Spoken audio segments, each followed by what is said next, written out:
blood on Fuller Street in Grand Rapids, Michigan. And this video is prepared because I wanted to say thank you to all my Facebook friends and all my friends on YouTube that have watched my video of my 150th donation. This donation makes a hallmark in the fact that this is my 160th donation, and I did not plan on making this donation. And I'll explain just for a moment exactly what I'm saying. This donation was not planned because earlier this summer I was diagnosed with possible cancer, and in October I went in for a biopsy, and at that moment I suspended all my production of the previous video that I was going to make called My Life Spared. At that point, I thought in my mind that I had cancer. After the biopsy results returned back to me, the test turned out to be negative. So I resumed production of the video, My Life Spared. This video is a short-term project entitled My 160th Donation. I made this in conjunction with my 150th donation. I've already had that posted on YouTube. I felt this video necessary to make because, as I said before, I did not plan on making the video.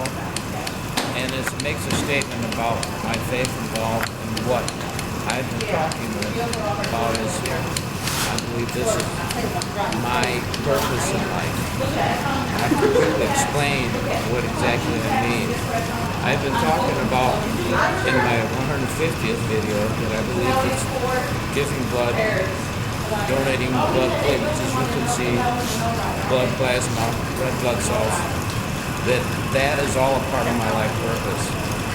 I wasn't sure about at the time when I had said that in my previous video, my 150th video, but now I'm sure that this is my life purpose. But my purpose is even simpler than that, and it's in fact to inspire you, the viewer, you, the participant, to use your life to make other lives better in this world. And my life is an example of doing such as that. Now, I know that I had walked away, as I said before. I was involved in a motorcycle accident and walked away from that and lived. But there was always doubt in the back of my mind that someone could say, perhaps that was luck, which it could have been. But in fact, I did walk away from a motorcycle accident and live to give more blood platelets. But after being diagnosed with cancer, possibly going through the biopsy and the biopsy turning negative, that result was no clear indication to me that there was a message from a divine source that, in fact, I am serving my purpose by donating blood platelets and saving lives. See, when I'm doing this process right now with Apheresis, the cancer that I thought I might have had would have been of the type that any type of medication I would have used would have deferred me right out of this procedure, and I could not, in fact, give any more for the rest of my life. That's what I was afraid of. I wasn't afraid at that point of actually losing my life due to cancer, but I was afraid of not being able to live again. That is how I feel about what I'm doing now. This 160th video is that important to me. This one is not one that was planned. Now I'd like to take a minute and explain about what I'm doing right now. On this machine, in the last video, I had talked about how the retriever works and brushed upon that and talked a little bit about it. But the star of this program is not me. It's the machine to my left here. It's called Retriever. This is going to be the focus of the video that I'm going to make today. And this video is focused around the operation of Retriever, how Retriever operates, and then I'm going to talk a bit about some issues involved in blood donation. And I'm just talking a minute about that. The number one reason why people, well, I'm back even further than that. Every day in the United States, 43,000 people need blood transfusion of some type. And that results in per year, 4.5 million people need transfusions per year. 43,000 people need blood transfusions each day. And that works out about every 2.7 seconds someone needs 100 transfusions in the United States. And that's why I feel it's very important to bring this procedure to your awareness that in fact there is a need for blood platelets, blood plasma, red blood cells that we're donating in any type of blood product. Blood can't be manufactured. They can only be donated by people that are here today and patients that are willing to give. The number one reason why people don't give blood is in fact they don't think about it. They just simply don't think about giving blood. In fact, that people do give blood, the people who do think about it. The second reason people don't give is because they feel they're too busy to give. For those that are too busy to give, don't think about it either.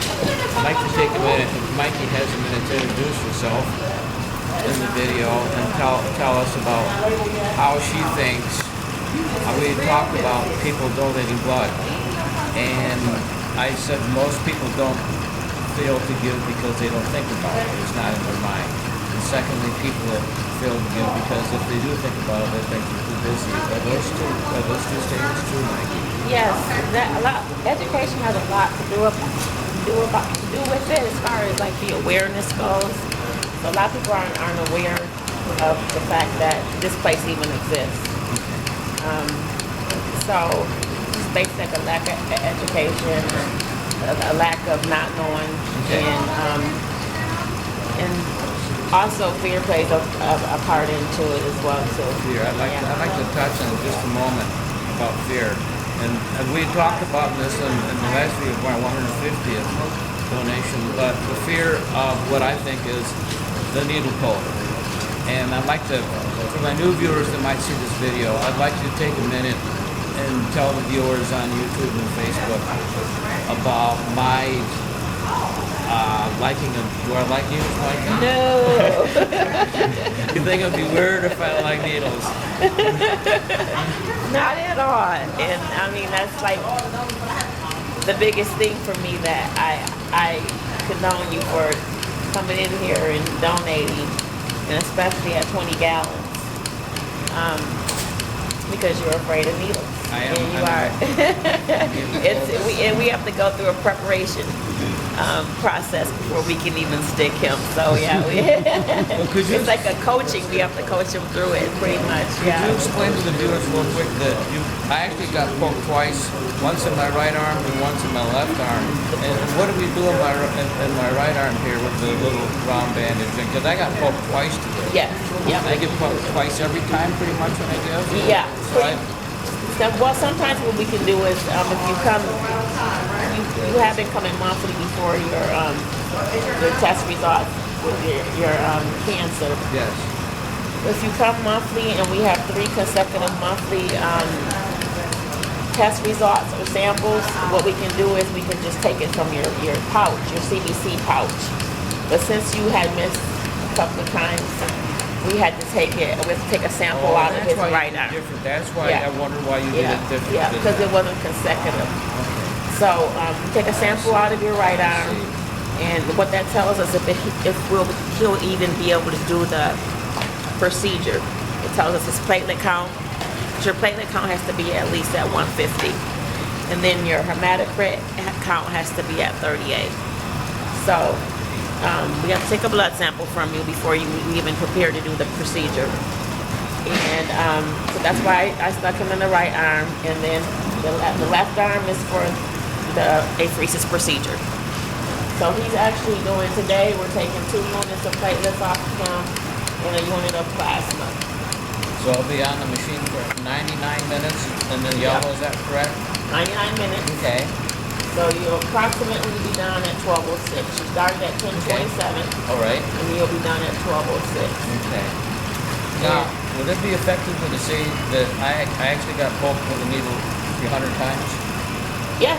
Would it be fair to say that? Yeah.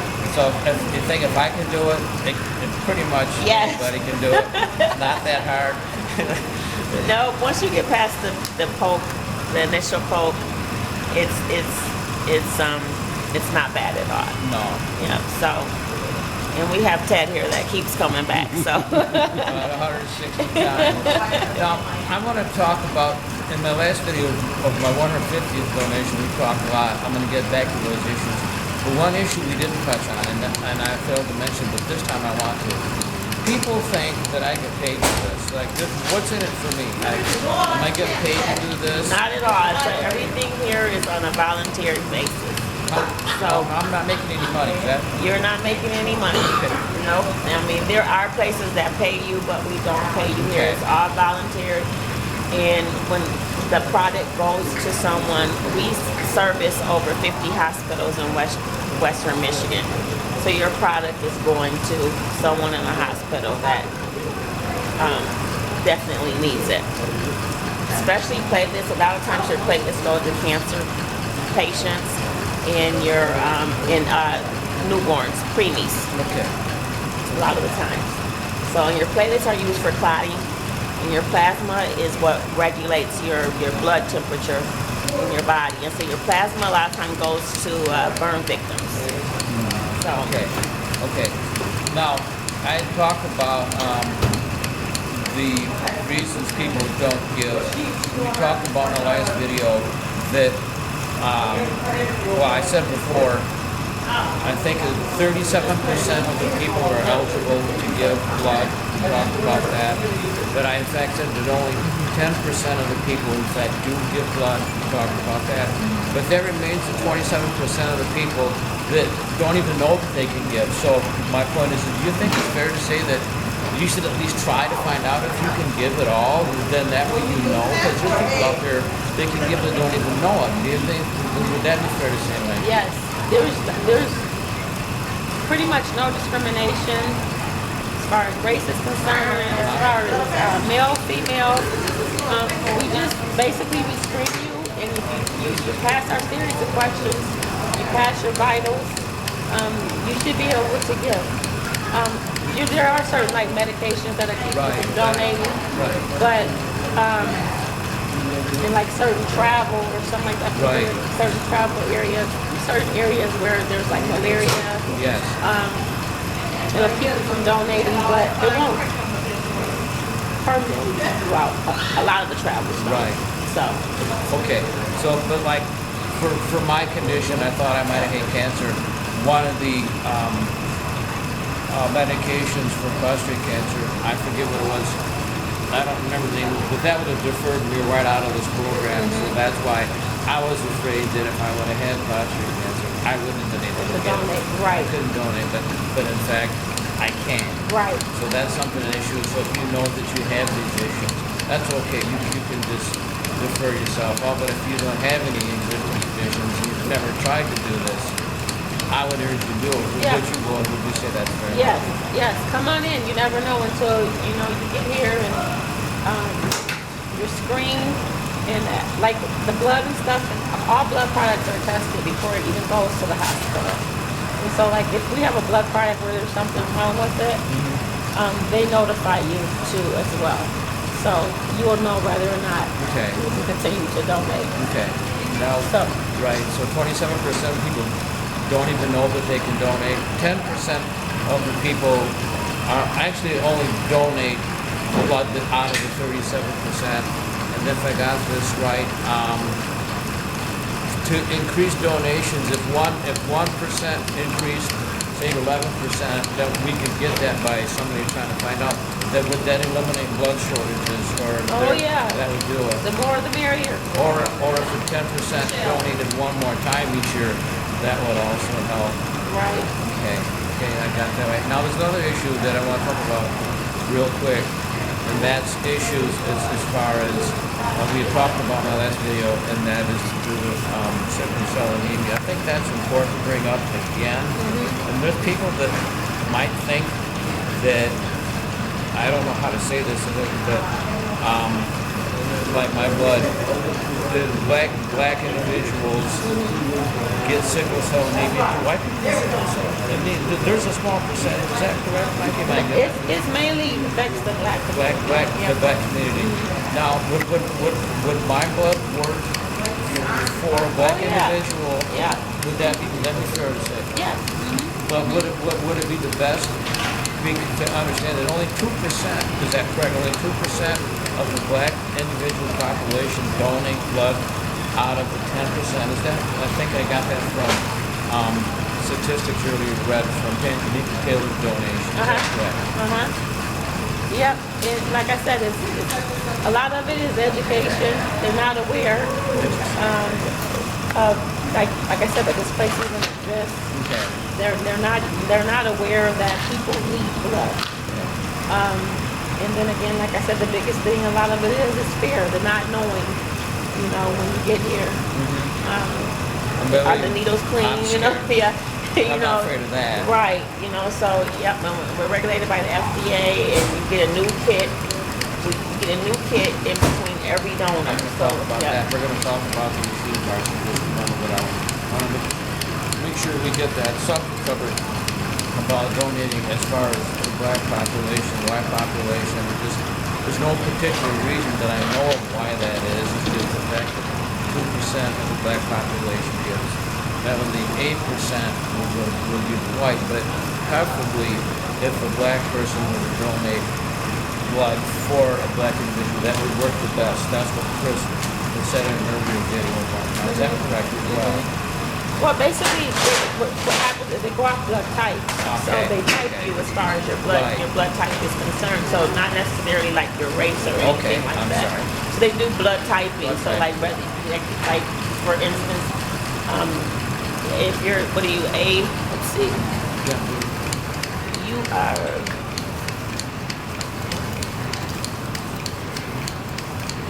are B positive. B positive. Yep. Yeah. B positive. So what happens is it goes back, the blood goes back in the lab, and they do all kind of typings. It goes through a series of different testing. And they do all kind of typings, and they go according to your blood type, and they match your blood type. Certain blood types can take more. They can take blood from anyone. Right. And then there's certain blood types where they only can, there's a rare percentage. I mean, there's only a percentage they only can get blood from just one other blood type. So, so basically it goes off of like your blood type. Okay. Yeah, so it's not so much your race. Okay, good. I'm glad that is made clear. Yeah. Okay. Yeah. Your blood type. Yeah, your blood type. Blood type. And it's like the antigens, the antibodies, they do all kind of typing. They do all kind of blood typing and stuff like that. Okay. Before it even goes to the hospital. So basically, like they cross match and all that. Okay. Yeah. Now, this video we're making is going to be shown around the world, in fact, around the United States as well on YouTube. My point is that we're in Michigan, we're at the Michigan Blood in Grand Rapids on Fuller Street, but if you live in, say, Florida or California or New York, and you don't know where your donation blood center is, how would you do that? What would you suggest someone look and find out? What would they do? Just go?